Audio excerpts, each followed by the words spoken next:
When we gained independence from the British, later on we became our own enemies. I, Jomo Kenyatta, being chosen and admitted to the cabinet in Kenya, do swear that I will be true and faithful to Kenya. What was supposed to be a united nation started crumbling. Tribalism was a single masterpiece ingredient used in Kenyan politics. Have cause to wonder whether this is the Uhuru we so courageously fought for, or whether the country is being governed under the rule of law or by uncontrolled emotions. Kitu gani KPU wanasema tume wanaleta nini katika Kenya? Wanafanya nini katika nchi hii ya Wajaluo? Wanafanya nini KPU? Tuambieni kitu gani? Hakuna, ni mdomo mtupu. If you ask around, people know of the known 1982 coup plot. But before it, there have been numerous plans of attempted coup d'etat. While tribalism is at its peak, Major General Ndolo and his associate planned for a coup d'etat. This is a story of the 1971 attempted coup d'etat on Jomo Kenyatta government that has been kept in the dark for a very long time.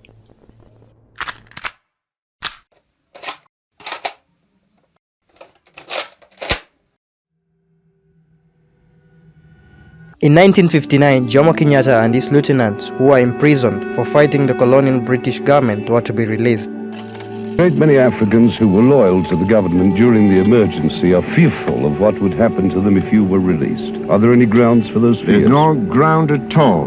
Neither those who were in the forest nor those who were royal or home guard have anything to fear at all, because I think all of them are brothers and sisters. Mzee Jomo Kenyatta was released from Lokitang and then he was exiled to Lodo. His freedom was fully restored when KANU won a decisive victory on national election in 1961.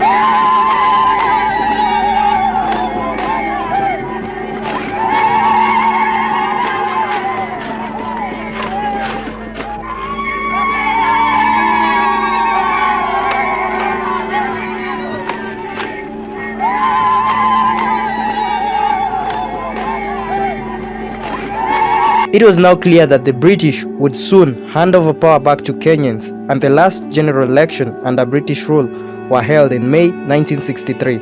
Voters were to elect members of the House of Representatives and the Senate. The results were as follows.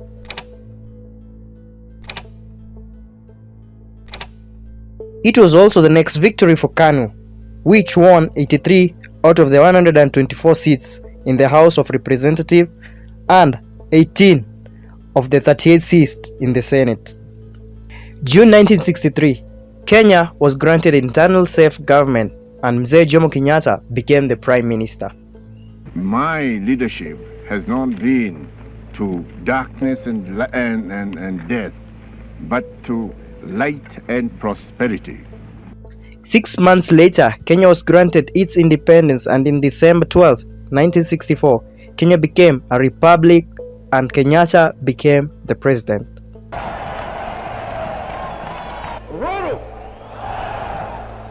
I, Jomo Kenyatta, being chosen and admitted to the cabinet in Kenya, do swear that I will be true and faithful to Kenya. When we were given our country back from the British, it came with a lot of disadvantage, but tribalism was the biggest problem. Tribalism was the single and most important ingredient in Kenya's politics. Most Kenyans lived in rural areas and owe primarily allegiance and their loyalty to their tribes. That was the first challenge Jomo Kenyatta had to face. Therefore, Kenyatta first government, they had to carefully balance off tribal and regional interest. They even went ahead to sort and invent a slogan of unity, the famous Harambee, which means let's pull together.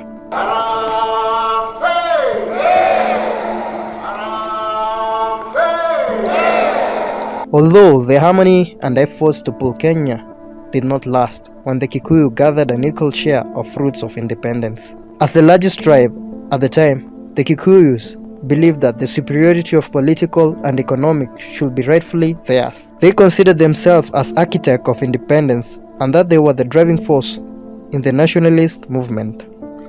They also believed that it is them who suffered the most while fighting the British in the struggle for independence. Under Jomo Kenyatta, the Kikuyus are entrenched into opposition in the government. Kwa wananchi wote, mimi nataka kuwatangazia majina ya wananchi watukufu ambao watakuwa ministers wa serikali yetu tukufu ambayo tunakushaianzisha, na vile vile assistant ministers ambao watafanya kazi chini yao. Na sasa naendelea. Ona J.S. Gichuru, Defense, assistant minister wake ni Mr. James Njeru, na Honorable Bio Koinange, Minister of State, Office of the President, na Assistant Minister wake ni Henry Wareithi. This belief and ideology of Kikuyus has made other tribes to resent them, particularly the Luo. The resentment became stronger when Jaramogi Oginga, who was once the Vice President and Minister of Home Affairs, was stripped away his powers in Kanu during the Kanu Delegate Conference held in Limuru, 1966. It's believed that Kenyatta and Jaramogi started having difference over how politics and ideologies were run in Kenya at the time. Jaramogi Oginga resigned from both the government and Kanu Party to form the Kenya People's Union Party. The KPU party was to solve Kenya's problem, and many Luos motivated by loyalty to Odinga and the tribe joined the party. Some members of parliament from Kenyatta's party also went over and promptly lost their seats in the next election. The future is foggy and it's surrounded by question of who is going to be next in power. Jomo Kenyatta is over 80 years old, he's barely in good health, and it's believed he had a stroke in 1968. The Kikuyu in recent years, they have put up more effort to ensure continued control if Kenyatta dies. Kikuyu position in all level of government position is way out of proportion to the size of their community. The Kikuyu at the time are at 20% of the nation population, but hold 7 out of the 22 cabinet posts. The other 2 ministers are from a small but ethnically related to Kikuyu, who are Embu and Meru tribe. The Luo with 14% of the population have only 3 portfolio positions. The Kamba with 11% had only 2 posts. The Kikuyu and Abalua tribe, which their desires are generally aligned with the Kikuyu, hold more than a third of the assistant ministership, largely the soft option for the loyal.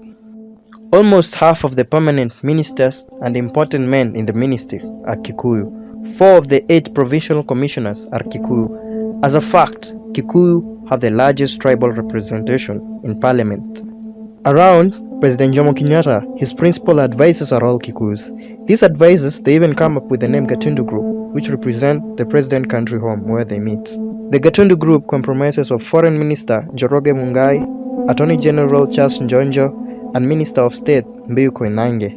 All the decisions in government are made either by Kenyatta alone or after consulting with the Gatundu Group.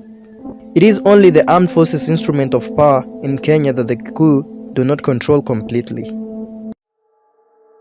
Only the Kamba tribe has a large portion in the army. At the time we gained independence, most high-ranking army officers and senior and commissioned officers were Kamba. But even here, the Kikuyus have made moves to improve their power position. Since then, the percentage of Kambas in the army, which was 30%, has steadily decreased, and the number of Kikuyus in the army has increased. Behind the scenes, Jomo Kenyatta has encouraged and orchestrated the recruitment of Kikuyus in large numbers and moved them into officers' training school and boosted their advancement. As Commander-in-Chief, he personally approves all promotion and assignment for officers, but Kamba still dominate the army in higher ranks, like the Army Commander, Deputy Commander, and most field grade officers. The Kikuyu dominate the junior officers' rank and are increasing in the upper ranks. From data, the Kikuyu made up almost 1,600 man General Service Unit, which is known as the GSU, that is highly effective organ of the police force. In their drive and zeal to get all the power, Kikus in power eliminate important political figures from rival tribe that pose a threat. In July 1969, Tom Mboya, an outstanding Luo leader who was considered the most likely successor to Kenyatta, was assassinated in Government Road, which is known as Moi Avenue today. When I rushed to the scene, I found Mr. Tom Mboya lying flat on his back. He was unconscious, and I couldn't find his pulse, hardly any respiration. He was bleeding. He had been shot in the front of the chest, and straight away I started the resuscitation and started the mouth-to-mouth breathing. We have no knowledge of this, and I cannot definitely say anything that affects a sister state.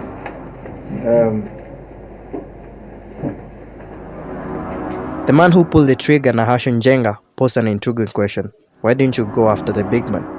Most people believe that it was the Kiku clique surrounding Jomo Kenyatta planned the assassination. 2 months later, after Tom Mboya's assassination, Oginga Odinga and other leaders of the Kenya People's Union were detained, and Kenya People's Union Party was banned. I have often warned against ruling this country through fear, intimidation, and rumors, and our people now have cause to wonder whether this is the Uhuru we so courageously fought for, or whether the country is being governed under the rule of law or by uncontrolled emotions. The government charged KPU party that they had planned anti-government riots in the Luo province during the Kenyatta visit. Na kwa hivyo mimi nasema kwa hadhira, kitu gani KPU wanasema tume wanaleta nini katika Kenya? Wanafanya nini katika nchi hii ya Wajaluo? Wanafanya nini KPU? Tuambieni kitu gani? Hakuna, ni mdomo mtupu kama punda vile analia katika msituni. Hakuna kitu kingine. KPU party and its leaders were considered guilty because it is believed that they had received funds from communist sources. Any intelligent person knows that Kanu receives large sums of foreign money, and that the bogey of communist money is just a gimmick to extort more money from their imperialist foreign financiers. Jaramogi Oginga was released in March 1971 and he rejoined Kanu. Major General Joseph Musemi Lele Ndolo, former chief of the General Staff and the first African to head the armed forces of Kenya, grew worried of the situation that was happening in Kenya. For the very first time, senior army officers were bitter because the armed forces did not have modern weaponry while they were fighting Somali shifter insurgents in the northern Kenya.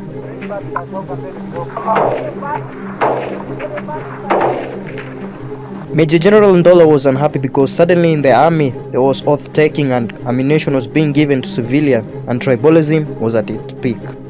The CIA files revealed that General Major Ndolo had slammed and accused Kenyatta government with some of its corrupt ministers for political unrest following the killing of Tom Mboya and arrest of Jaramogi Oginga. Ndolo echoed that he was disturbed because the Kikuyu in the army was stealing and giving ammunition to civilians. Furthermore, there was resurgence of tribal oath-taking among Kikuyus that was predominant the ruling clique at the time. The files revealed that, for the very first time, General Major Ndolo had to move soldiers between barracks without permission from the president in an attempt to disrupt and save his troops from the oath-taking. Some of the oaths taken called for the Kikuyu never to relinquish power in few districts. These oaths were forcefully administered, and some of prominent Kenyans say that the oaths involved bloody rituals and pledging loyalty to government of the day. 1969 pale Isharari hapa ng'ambo adole mali ya muuma magilomati adura kehe namo huo na Kenyatta watu welile leo ni nani alituambia si Kenyatta ni nani alituambia Uhuru With deep tribalism and a Kikuyu being the defense minister, Dr. Njoroge Mungai, there were fears that Jomo Kenyatta was to ensure his control of the army by promoting a Kikuyu to be a commander, even though a Kamba was next in line. So a consortium of friends who had power dynamics in Kenya, who happened to be politicians, judiciaries, professors, and high-rank army officers, aligned with a common goal, which was to take over the Kenyatta government. They happened to be Major General Joseph Ndolo, Army Commander General Molinge, Daniel Owino, who participated in the mutiny in Lanet Barracks in 1964, where they demanded to meet Jomo Kenyatta by breaking into the armory, First African Kenyan Chief Justice Kitili Mwendwa, Member of Parliament for Yatta Gideon Munyao Mochiso, Professor Auma Muga, who was a lecturer at Makerere University in Uganda. All with the same goal, they came to the table and agreed to take over the Kenyatta government. General Mulinge, who was at the time the army commander, was approached by Ndolo to back up the coup, but he turned it down. Professor Auma Muga, an academic genius who was at Uganda, was the one coordinating and writing the plot. Chief Justice Mwendwa Kitili, who was the first African head of the judiciary, was placed at the core of the coup. Member of Parliament Gideon Motiso and Joseph Ndolo were the leaders of the plot. Before the group were to put the plot in motion, it was uncovered, which led to one of the most dramatic and heavily publicized trials in the history of Kenya, which happened in 1971. The prosecution was led by James Karugu, who later became the Attorney General. Drama was seen in court as both the Chief Justice and head of the armed forces were mentioned in the court. But the irony was that the Chief Justice, Mwendwa Kitili, and General Major Ndolo were not mentioned on the list of the 12 men who are to be tried in the court. The group of 12 men who are to be tried involved professors, legislators, top military personnel, and civil servants, who happened to be Professor Auma Muga, Apollo Abraham, Juvenalis Benedito Ouko, Silvana Christopher Okech Oduor, Gideon Mutiso, Ahmed Aden, Jifedha Onyango, and Captain Frederick Collins. Despite overwhelming evidence of their links and connection to the coup plot, both then Chief Justice Kitili Mwendwa and then head of the armed forces Major General Ndolo were not called to witness the stand. The trial saw 12 men tried and sentenced to 91 years in prison collectively. Later on, Major General Ndolo, who was never charged in the courts, resigned from the office, and shortly after, then Chief Justice Mwendwa Kitili also resigned. Jomo Kenyatta responded by improving the pay and condition of military services, but at the same time, the military posed a future threat, and Kenyatta made sure the army remained in a small size. Years later, Ndolo and Mwendwa died from mysterious road accident, which to date have never been conclusively investigated.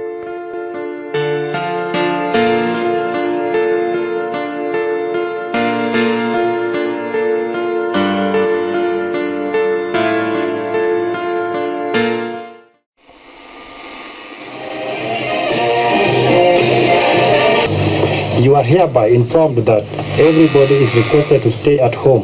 There should be no movement in town. The government has now been taken over by the military until further notice.